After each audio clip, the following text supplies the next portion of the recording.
À l'occasion du Ramadan, je m'étais dit qu'il serait pertinent de vous proposer une vidéo qui regroupe le top 3 des aliments à absolument intégrer dans son alimentation, pas uniquement que pour le Ramadan, mais dans son alimentation de façon générale, parce que vous allez voir que c'est littéralement des bombes nutritionnelles que j'ai commencé à consommer personnellement il y a très peu de temps.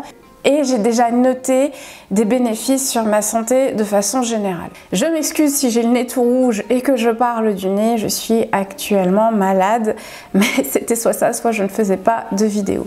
J'en profite au passage pour souhaiter un Ramadan Moubarak à toutes les personnes qui le font, mais aussi pour encourager toutes les personnes qui ne pratiquent pas le jeûne à s'y mettre, parce que le jeûne est une mine de bienfaits que j'ai déjà abordé dans ma chaîne via une vidéo dédiée que j'ai faite il y a 2 ou 3 ans.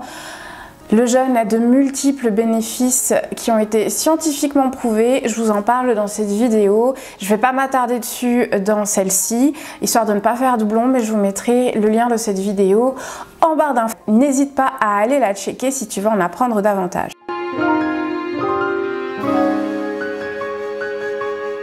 Entrons dans le vif du sujet. Le premier aliment à intégrer dans son alimentation et qui vous apportera énormément de bienfaits pendant la période du Ramadan, c'est le foie de morue. Je vous en ai parlé récemment dans une vidéo dédiée aux oméga 3 que je vous mettrai en lien dans la barre d'infos si vous ne l'avez pas vue. Mais le foie de morue, c'est une mine de bienfaits, c'est une bombe nutritionnelle, c'est ultra riche en oméga 3, en un type d'oméga 3 très difficilement trouvable ailleurs dans d'autres sources alimentaires, qu'on appelle l'EPA et le DHA, que notre corps ne sait pas synthétiser par lui-même et qu'il faut donc absolument aller puiser dans notre alimentation, parce que ces oméga 3 là sont absolument cruciales pour le fonctionnement de notre système nerveux, de notre système cardiaque, de notre santé au global. Ce qu'il faut savoir, c'est que l'OMS recommande une consommation journalière d'oméga 3, d'EPA et de DHA de 2 grammes par jour, et que les estimations indiquent qu'on est énormément carencé parce que on en consommerait entre 0,1 et 0,2 grammes par jour, donc on consomme 10 fois moins que nécessaire. Et ce qui est intéressant avec le foie de morue et l'huile de foie de morue plus particulièrement, c'est que 2 cuillères à soupe d'huile de foie de morue suffisent à couvrir vos besoins journaliers en EPA et en DHA. L'huile de foie de morue est aussi très riche en vitamine D, une vitamine dont on est très souvent carencé sans même le savoir, surtout les personnes qui vivent dans des endroits qui sont peu ensoleillés, comme c'est souvent le cas en Europe. Et la carence en vitamine D a des effets très néfastes sur la santé physique comme mentale. Ce qu'il faut savoir, c'est que les personnes dépressives ou en burn-out sont souvent carencées en vitamine D. Ça a des effets très néfastes sur l'humeur au quotidien. Du coup, plutôt que d'aller vous supplémenter en vitamine D ou même en oméga 3, je rappelle que les compléments alimentaires sont souvent très chers et produits de façon artificielle avec plein de produits chimiques. Je vous invite fortement à vous tourner vers des sources naturelles qui sont beaucoup mieux assimilées par votre organisme et qui sont de surcroît moins chères. Les compléments alimentaires, faut pas le croire, mais vous rejetez dans vos urines 90% de ce que vous ingérez, parce que ce ne sont pas des vitamines naturelles, ce sont des vitamines de synthèse que votre corps ne reconnaît pas. Donc vous avez tout intérêt à aller puiser ces vitamines-là dans des bombes nutritionnelles qui sont 100% naturelles, telles que l'huile de foie de morue. En plus, vous allez faire des économies. Le foie de morue, ça coûte pas cher du tout. Vous pouvez en trouver très facilement en grande surface ou en supermarché. C'est disponible sous forme de boîte de conserve et le foie de morue libère naturellement de l'huile. Du coup, faut absolument consommer l'huile avec le foie. C'est surtout dans l'huile que vous retrouverez les bénéfices. Personnellement, j'avais jamais consommé de foie de morue et d'huile de foie de morue jusqu'à très récemment parce que je pensais que c'était dégueulasse, mais en fait ça a juste le goût de poisson. Donc a priori, si vous aimez le poisson, vous apprécierez également le foie de morue. Vous pouvez soit le consommer comme ça, soit en salade, soit sur des toasts. L'huile de foie de morue est disponible également sous forme de gélule en complément alimentaire si vraiment vous n'arrivez pas à passer outre le goût du foie de morue et de l'huile de foie de morue, mais je le déconseille parce que c'est beaucoup plus cher et ça a subi une modification, donc il y a forcément une perte nutritionnelle. Et du coup ça les rend beaucoup moins intéressants. Mais voilà, je vous invite fortement à essayer. Si a priori vous aimez le poisson, vous apprécierez l'huile de foie de morue et le foie de morue, ça ne vous posera pas de problème.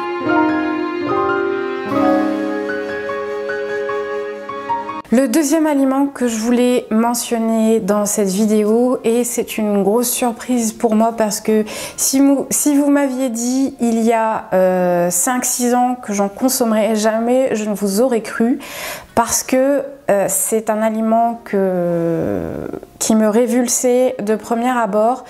J'avais pour habitude d'en manger quand j'étais petite, mais je me forçais, en tout cas mes parents me forçaient parce que je détestais ça. De base, je pensais que c'était mauvais pour la santé, alors qu'en fait, il n'en est rien. J'ai découvert très récemment que c'était une véritable bombe nutritionnelle à absolument avoir dans son alimentation. Bref, je vais arrêter de faire durer le suspense. Il s'agit du foie et plus particulièrement le foie de veau qui est l'un des foies les plus riches en micronutriments. Et pourquoi c'est un aliment intéressant? Parce que déjà il est pauvre en matière grasse, ça je ne le savais pas. Le foie est un organe qui est beaucoup plus pauvre en matière grasse que la viande classique et ce qu'il y a d'encore plus intéressant, c'est qu'il offre un très large panel de minéraux et de vitamines qu'il est très difficile de trouver ailleurs et qui sont absolument cruciales pour le maintien d'une bonne santé au global. Moi je pensais que le foie c'était uniquement riche en fer, j'ai tendance à être très souvent anémiée et je m'étais dit que c'était pas grave, que je pouvais aller chercher mon fer dans la viande rouge, mais en fait il n'y a pas que du fer dans le foie, c'est très riche en zinc qui est un minéral absolument crucial pour le maintien et le bon fonctionnement du système immunitaire. C'est un minéral qui a aussi des propriétés anti-inflammatoires qui sont bénéfiques pour la peau en cas de pathologies cutanées telles que l'acné, telles que l'eczéma, telles que le psoriasis.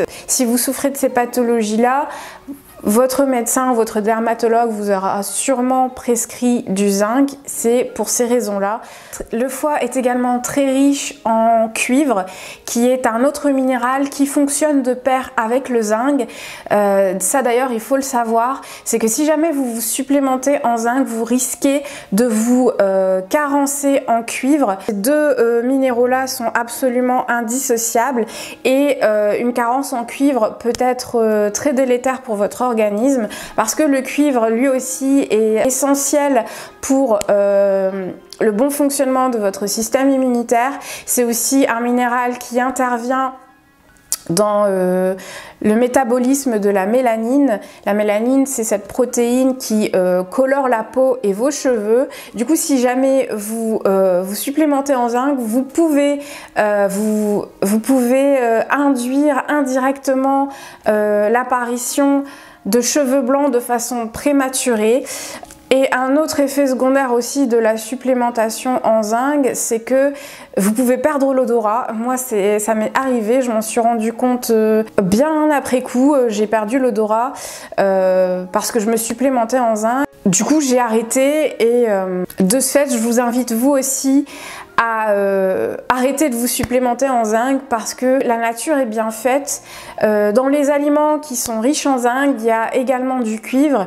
Et comme les deux fonctionnent de pair, c'est beaucoup mieux pour la santé et vous éviterez les carences cachées que peuvent induire la supplémentation artificielle. Le cuivre intervient également dans la synthèse de la dopamine. C'est l'une des 4 hormones du bonheur qui joue un rôle essentiel dans la concentration, dans la motivation et dans d'autres fonctions cognitives.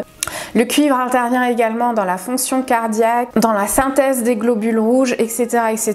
C'est un minéral essentiel, tout comme le fer. Le foie contient également du magnésium qui est crucial pour lutter contre la fatigue et le stress, du potassium, du sélénium, du calcium, de l'iode, du manganèse, du sodium. Tous ces minéraux sont concentrés en un même endroit et c'est ça qui rend cet aliment ultra intéressant. La majorité de ces oligo-éléments ont un rôle antioxydant et préviennent ainsi l'apparition de pathologies inflammatoires telles que les cancers, les diabètes. Ils sont donc absolument essentiels et indispensables à notre organisme pour rester en bonne santé. Le foie est également très riche en vitamines. En vitamine A, il en contient énormément, c'est l'un des aliments les plus riches en vitamine A. En vitamine D, c'est aussi une source intéressante en vitamine D, moins que le foie de morue, de la vitamine E, de la vitamine C. Le foie contient également de la vitamine C qui est un antioxydant très intéressant. Et ce qui est à mon sens encore plus intéressant, c'est que le foie est l'un des aliments qui contient le plus de vitamines du groupe B qui sont absolument essentielles pour lutter contre la fatigue, contre le stress et qui permettent d'améliorer les fonctions cognitives. Il est riche en vitamine B1, en vitamine B2, en vitamine B3, en vitamine B5, en vitamine B9 et en vitamine B12. Et encore une fois, c'est très dur de trouver un aliment qui contient autant de vitamines du groupe B concentrés en un même endroit. Et ce sont encore une fois des vitamines qui sont sous forme ultra biodisponibles, qui s'assimilent très bien et très vite par votre organisme, contrairement à la supplémentation, contrairement aux vitamines que vous pouvez prendre sous forme de compléments alimentaires, dont la grande majorité est encore une fois éliminée par votre organisme parce qu'il ne la reconnaît pas. Ce sont des vitamines qui sont peu biodisponibles. Ce que vous devez retenir dans cette vidéo, c'est que les compléments alimentaires sont peu assimilables par votre organisme. C'est pourquoi elles sont souvent très fortement dosées, ce qui malheureusement conduit aussi à une fatigue rénale parce que comme votre corps ne sait pas les reconnaître, ils sont éliminés par vos reins et du coup ça peut fatiguer vos reins de façon excessive. Je sais que ça peut rebuter certains, j'en faisais partie, j'ai jamais consommé de foie. La majorité de ma vie je n'ai jamais consommé de foie, j'en ai mangé quand j'étais petite mais je détestais ça. Il m'a fallu du temps, je vais pas vous mentir, pour m'habituer au goût. Prenez un foie de très bonne qualité. Est-ce que c'est utile de vous le dire? Évidemment, la façon dont la bête a été nourrie, dont elle a été traitée, joue énormément sur la qualité nutritionnelle, la richesse nutritionnelle qu'aura votre foie. Parce qu'il ne faut pas oublier que c'est de son alimentation que la bête va puiser ses minéraux et ses vitamines et qu'elle va par la suite aller stocker dans son foie. Donc si votre bête est stressée et qu'elle a une alimentation peu riche, votre foie sera très pauvre nutritionnellement parlant aussi. L'abattage aussi joue un rôle prépondérant sur la qualité nutritionnelle parce que si votre bête est stressée, eh bien ça va appauvrir les minéraux et les vitamines qu'elle contient. Le stress, ça crame toutes les ressources de votre organisme, les minéraux et les vitamines. C'est un truc ultra inflammatoire. Donc voilà, faites très attention à ça. Vraiment, si vous n'aimez pas le foie, ce qui est mon cas, je vous invite à y aller de façon progressive. Cuisez-le à la poêle 1 minute de chaque côté. Pareil pour la cuisson. Allez-y mollo parce que la cuisson altère les qualités nutritionnelles de votre aliment. Donc faites-le bleu et coupez-le en petits morceaux et avalez-le avec de l'eau. Moi, c'est comme ça que j'ai commencé. Pour m'habituer de façon progressive au goût. Et encore une fois, la qualité de votre aliment détermine aussi le goût qu'aura votre foie. Au final, j'ai acheté un foie de très bonne qualité et le goût n'est pas si fort que ça. Et j'ai réussi à apprécier au fur et à mesure la consommation du foie. Et puis surtout, j'ai vu les bénéfices sur ma santé. Vous pouvez le manger en salade ou tel quel, accompagné d'une salade ou de légumes si vous appréciez ça.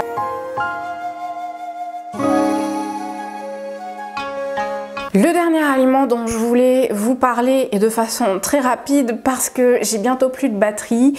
Pareil, c'est un aliment que là pour le coup je n'ai jamais consommé de ma vie jusqu'à très récemment en 2024. J'ai commencé à en manger en début d'année. De base je pensais que c'était un aliment mauvais pour la santé et c'est surtout l'aspect qui me révulsait. Il s'agit de l'huître.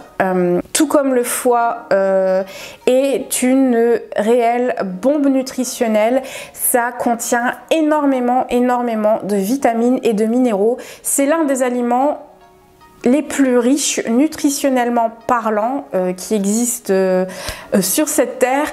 Et ce qui est très intéressant, c'est que c'est un aliment qui est très pauvre en calories. Et pourquoi j'ai commencé à le consommer personnellement, c'est parce que c'est l'aliment le plus riche en zinc. Et le zinc, comme je vous l'ai dit, c'est un minéral absolument crucial pour votre santé en général. Mais personnellement, j'ai commencé à consommer l'huître surtout pour mes cheveux en fait, parce que j'ai tendance à perdre mes cheveux et une carence en zinc peut conduire à une chute de cheveux excessive. Je voulais arrêter de me supplémenter en zinc et j'ai vu que l'huître était l'aliment le plus riche en zinc qui existe. Donc vraiment, si vous vous supplémentez en zinc, je vous invite fortement à consommer des huîtres. Si vous vous supplémentez en zinc, vous verrez les bénéfices. Donc je vous invite à en faire autant. Si vous vous supplémentez en zinc, arrêtez parce que c'est pas bon pour la santé en fait de se supplémenter. Prenez-le directement à la source de façon naturelle. Consommez des huîtres, en plus ça coûtera beaucoup moins cher et c'est meilleur pour votre santé. Mais sachez que l'huître est aussi très riche en calcium, en magnésium. C'est l'un des aliments les plus riches en magnésium qui est absolument nécessaire pour lutter contre la fatigue et le stress. Et c'est une forme de magnésium qui s'assimile très rapidement par votre organisme. C'est un magnésium qui est donc beaucoup plus biodisponible que celui que vous pouvez trouver dans les légumes verts par exemple ou dans le chocolat. On dit que le chocolat est un aliment riche en magnésium, mais la vérité est que votre corps en assimile très peu, contrairement à l'huître. Le magnésium qui est présent dans l'huître s'assimile beaucoup plus facilement. L'huître contient du fer, du cuivre également, donc comme le foie de veau. Ça contient du potassium, du sélénium, du sodium, de l'iode. Et ce qui est très intéressant aussi, c'est que l'huître est très riche également en vitamines. Elle contient les vitamines A, C, D, E et quasiment toutes les vitamines du groupe B également qui sont très difficiles à trouver, je le rappelle. Elle contient les vitamines B1, B2, B3, B5, B6, B9 et B12 qui sont excellentes pour votre système nerveux, pour lutter contre la fatigue et pour votre santé au global. Pour les huîtres, je sais que ça peut révulser beaucoup, c'était mon cas par rapport à la texture, par rapport au goût. Alors pour le goût, je tenais à préciser que ça n'a absolument aucun goût si ce n'est celui de l'eau de mer. Et si vous n'aimez pas ça, vous pouvez presser un petit jus de citron, ça passe très bien. Et pour la texture en fait, ce qu'il faut savoir c'est que vous ne mâchez pas Les huîtres, ça s'avale tout cru, ça se gobe. Du coup, comme vous voulez gober tout sec, vous ne sentez rien, donc ça n'a pas de goût, ça n'a pas de texture désagréable en bouche.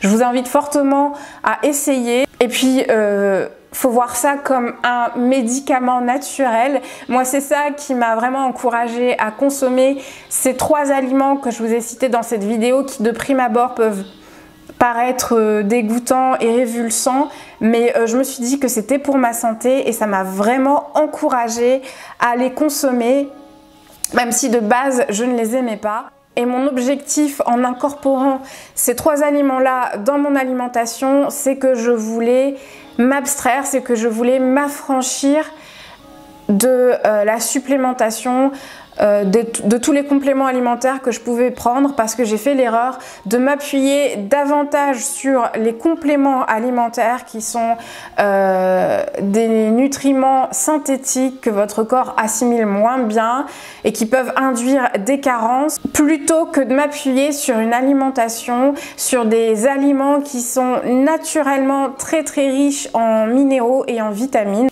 Et vraiment, j'ai vu des effets très positifs sur ma santé, sur mes cheveux. Je perds beaucoup moins de cheveux, je me sens beaucoup moins fatiguée, je me sens beaucoup moins stressée.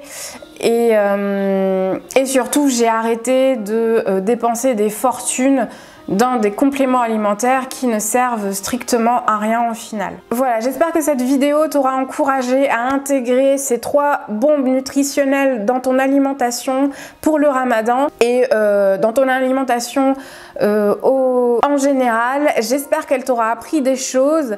Si c'est le cas, n'hésite pas à lâcher un petit like et à t'abonner si ce n'est pas encore fait. Je te remercie d'avoir passé ce petit moment avec moi. Je te souhaite une très belle journée, une très belle semaine, une très bonne journée où que tu sois quand tu regardes cette vidéo. Et je te dis à la prochaine.